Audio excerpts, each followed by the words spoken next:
শুভ সন্ধ্যা বন্ধুরা। আমি এখন আছি মিরপুরের শাহালি মাজারে। মাজারে 3 দিন ব্যাপী ওরস হচ্ছে, আজকে ওরসের শেষ দিন। তো প্রচুর বৃষ্টি হচ্ছে এখন, তারপরেও মানুষ বৃষ্টি উপেক্ষা করেই বৃষ্টির মধ্যে ভিজতে ভিজতে আসছে, যাচ্ছে। মোটামুটি ভিড় হয়েছে, কিন্তু এখন একটু কম।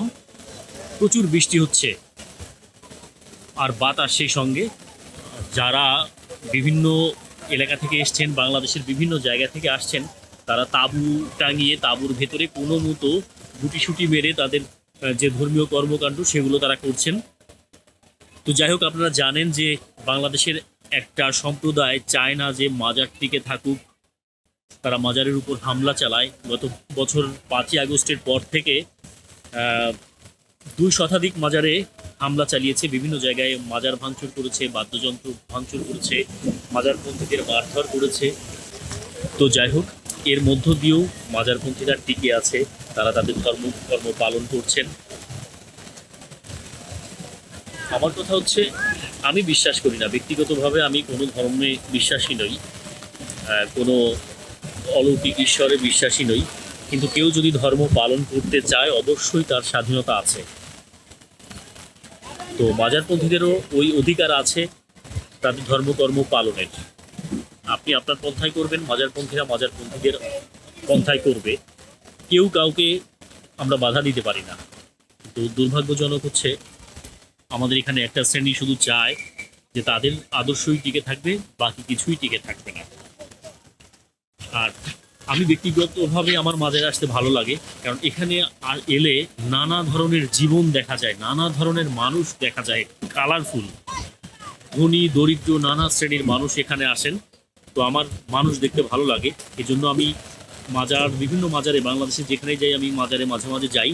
তো এখানেও আসছি, মানুষ দেখতে ভালো লাগছে। আমি ভিজে গেছি মোটামুটি, আমার শরীরের অর্ধেক ভেজা, কিন্তু আমার ঘুরতে ভাল লাগছে, ছবি দেখতে মানে ছবি তুলতে ভাল লাগছে, মানুষ দেখতে ভালো লাগছে, তাদের সঙ্গে কথা বলতেও ভালো লাগছে। যদিও তারা ক্যামেরার সামনে কথা বলতে সাহস পাচ্ছেন না, অনেকে খুব তাদের যে ক্ষুব্ধ প্রতিক্রিয়া জানালেন, কিন্তু অন ক্যামেরায় তারা কথা বলতে রাজি হচ্ছেন না, কারণ তারা বাংলাদেশের বিভিন্ন জায়গায় ঘুরে বেড়ান।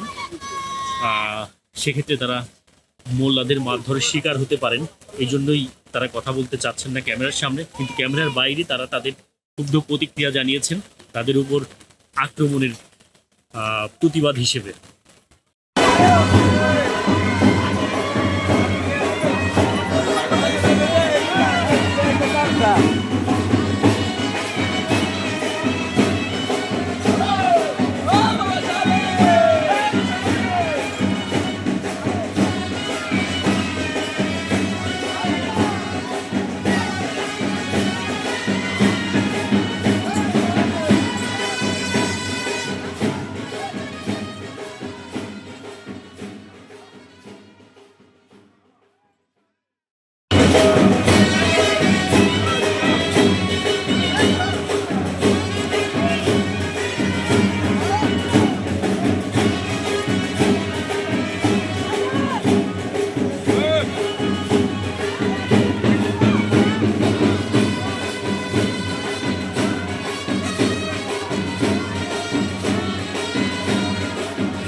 से वाणेला अब तो जीना मुहाल जी से वाणेला मैं तो तेरिया मैं तो तेरिया मैं तो तेरिया मैं तो तेरिया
একটা কথা না বললেই নয়, সুফিবাদ নিয়ে আমাদের মধ্যে অনেক ভ্রান্ত ধারণা আছে।